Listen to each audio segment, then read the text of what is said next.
Hello students, we are back to see the second part of money and credit. In this lecture, we will talk about the cash reserve and different loan activities of banking. So let's talk about it. Exactly what the cash reserve is, how much currency a reserve bank or government can print, that's the question. As you know, in my last lecture, I think I have told you that if you want to eradicate the poverty, only by printing more and more notes it's not possible, because paper, it doesn't have its own value. When we print something on that, and if we have that much resources in our country, only then this proportion or the value of the currency can be maintained. So let me tell you how it is maintained. Earlier, how much gold reserve do you have with you in your country, as per that the notes were printed. Nowadays, we see about the foreign exchange, or we can see foreign currency deposit that we have in our stock. As per that, we decide how much money should be printed. If we print more and more money, then it will lead us to the inflation. The prices of the things will grow up if we print more and more money. Means, if we want to purchase a mobile, there is a possibility that we have to carry full bag with currency to take a single mobile, because the prices of the commodity will increase if we print more and more money.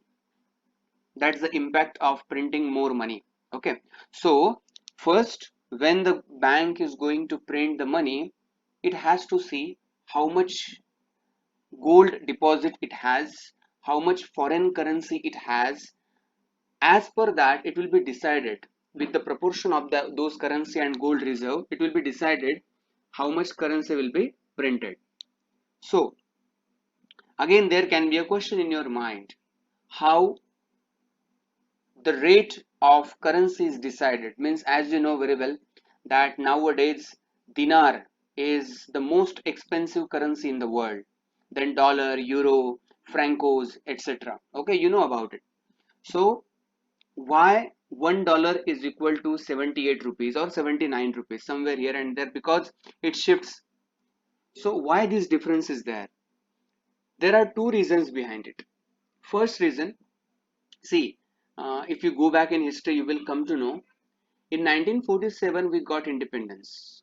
At that time, $1 was equal to 1 rupee. But then trend changed because we took loan from the bank, World Bank. And the first criteria, when we take the loan from the bank, World Bank, we have to devalue our currency, because World Bank is influenced, or we can say dominated by the American government. So when they are giving loan to us, they ask us that you have to devalue your currency so that we can invest in your country. So we devalued it. So many times in the history, if you search on the net, you will come to know many times we have taken the loans from the bank, World Bank, and that's why we had to devalue our currency. That is the first reason. Second reason, nowadays you can see the country which has the oil reserve, which is the most important commodity in 21st century. So the country which has oil reserve, it has more value to its currency. That's why dinar, it's the most expensive currency of the world nowadays, because they have oil reserves.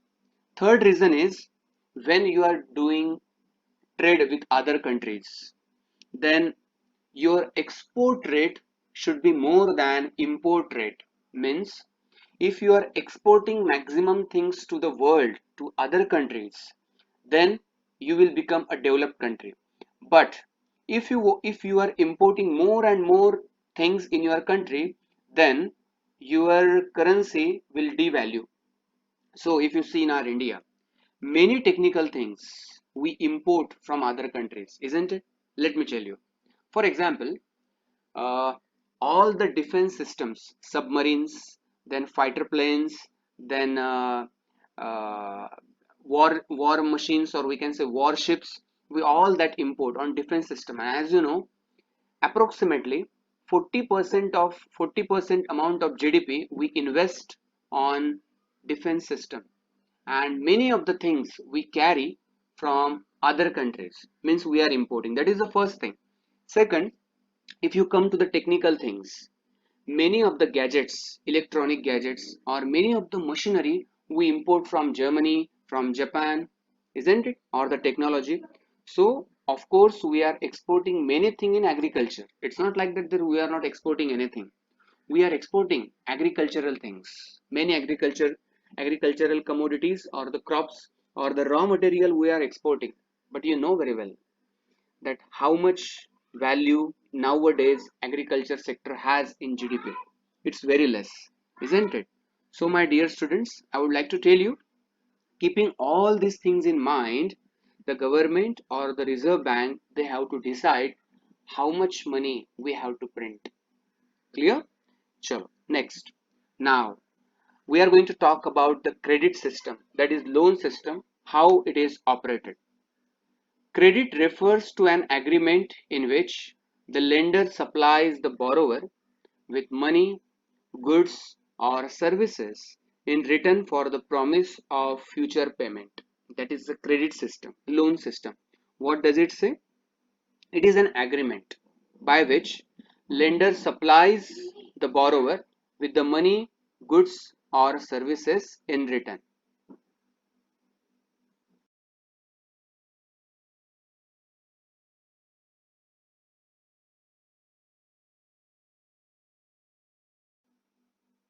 So here you will come to know that a person who needs money, he will go to the bank and he will take loan from the bank. Then he has to repay it on certain conditions. Okay, so how it works and how the bank deals with the borrower, what are the terms and conditions for that? Let's talk about it. Yes, so when you are taking the credit from the bank, loan from the bank, these terms you have to fulfill. Only then you will get the loan. First, collateral security means, just imagine you went to the bank and you are asking the manager to give the loan. But if you are not familiar to that bank, if the bank doesn't know you very well, then bank will ask you for the collateral. What is the collateral? Collateral is a property, or we can say uh, something which we can exchange with the money and that we can keep in the bank. For example, you have gold with you or you have LIC policy with you. Okay, so this you can keep as a collateral. Means in future, if you are not able to pay the loan, then the bank will keep your LIC policy or the gold with them only. So it's a security, as a security they keep it. That is the collateral security. uh, yes. Then second, documentation required. When you take the loan, which kind of loan you are taking, it depends upon that.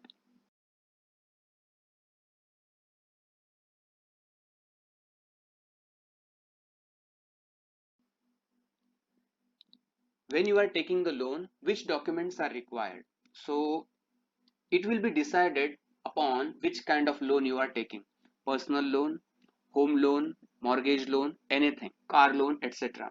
So just imagine that you are taking personal loan. So you have to give your, means, Aadhaar card, PAN card, these are mandatory things.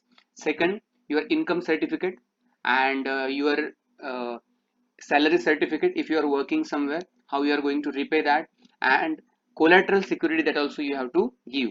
But if you have good contact with the bank, if your record is clear, past record is clear with the bank, then bank will not give you a lot of trouble. It will just ask you to give few mandatory documents and it will just release the loan. Okay, but it depends upon the person to person and its record. So when you go to the bank, your CIBIL record will be checked. Means, have you taken any loan before?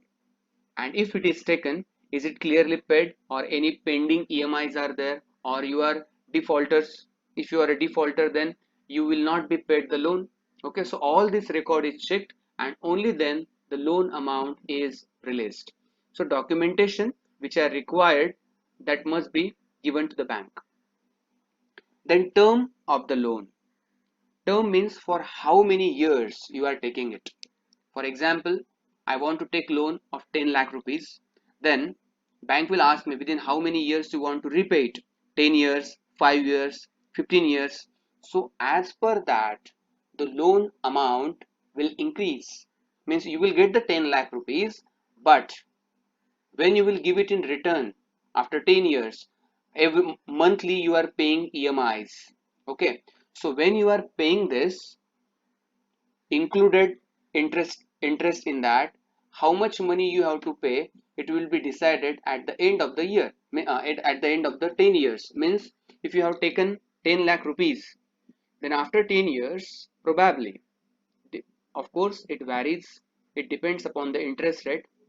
So after 10 years you will be giving 15 lakh rupees or 16 lakh rupees. Then how this extra 5 lakh rupees and 6 lakh rupees came? It is because of interest rate, and that is the gain of bank.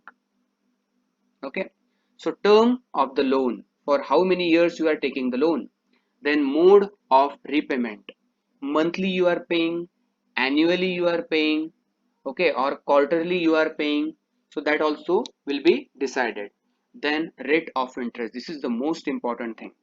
Many times students ask me, sir, banks just take means we deposit the money in the bank, and many times we just withdraw it after some days. Then what is the benefit of the bank? How they pay their employees the money, or how they keep all these facilities? Where do they get the money from? All the money that they get is from rate of interest. Very interesting this is. Okay, let's talk about this first. There are two persons. Okay, person A, person B. Person A, he goes to the bank, he deposits his money 10 lakh rupees in the bank as FD, and with his terms and condition he says for next 10 years he will not take out those money, he will not withdraw that 10 lakh rupees for next 10 years. Then bank will give him 6% rate of interest to his 10 lakh rupees amount. Means if you calculate this, just you yourself do this calculation, every year he will be given 6,000 rupees, or monthly he will be given 6,000 rupees. I think you just calculate, I'm not sure about it, I have to calculate it first. So monthly means, or if you don't want to take it, it's up to you. Monthly you want, or yearly you want, or directly after 10 years you want, it's up to you. So after 10 years, when this person will take out his amount 10 lakh rupees, then it will be either 13 lakh or 14 lakh. Okay, means because of this 6% of interest, he got 3 lakh or 4 lakh rupees more after 10 years. So what's the benefit of bank? Now as you know, person A is not going to withdraw the money for next 10 years. Then bank will keep that 10 lakh rupees in their account only? No. When person B will come to the bank, he will ask the bank for the loan. So this 10 lakh rupees bank will hand over to him. Okay, and the rate of interest will be 8% or 9%. Means you can see the gap between, or the difference between rate of interest. On FD there will be 6% rate of interest, and on loan the rate of interest will be 9%. So this 2-3% gap, or the difference between the interest loan, it will be the benefit of bank. The rate of interest 2-3%, it seems to be very less, but actually in the amount it is very very big. Okay, so in this way bank earns the money through this gap of interest. Clear? So in this way rate of interest is operated, and in this way loan is given to the people. Now, importance of credit for farmers in rural areas. If you go back in history, you will come to know there were saukars, and they gave the loan to the people on very high interest. Now the banks, they give, means rate of interest is annual when they give the loan, but in villages saukars, they give monthly rate of interest, and it is very high. Okay, so means if you want to understand this, let me tell you one example. If you take 1 lakh rupees from the bank, then you have to repay, means in 1 year if you are going to repay it, then you have to give maximum 1 lakh 10,000 rupees, means 10,000 rupees extra you have to give. But if you take it from Saukars, then you have to give 30,000 or 40,000 more. Are you getting my point? Yes. So this much difference is there.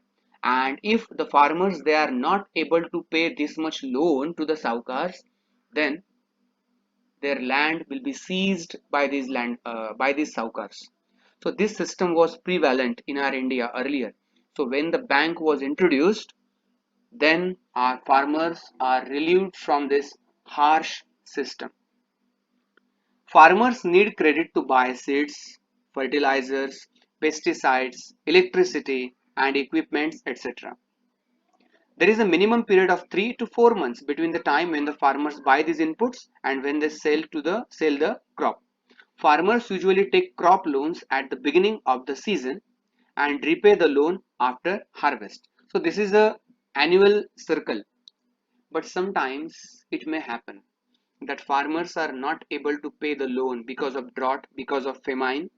Many times it happens that the bank or the government just relieve them from the loan. They are not forced to pay the loan and it is just forgiven. So in this way, when we take the loan from the bank, we are so much secured. Okay. Now there are two types of credit systems: formal sources and informal sources. So formal source of the credit is the bank, and informal source is the it's the landlords, or we can say saukars. So let's talk about formal sources of credit. Commercial banks, cooperative societies, and regional rural banks constitute the formal sector of credit. The Reserve Bank of India supervises the functioning of formal source of loans, because as you know, Reserve Bank conducts or operates all the rules and regulations of the banks.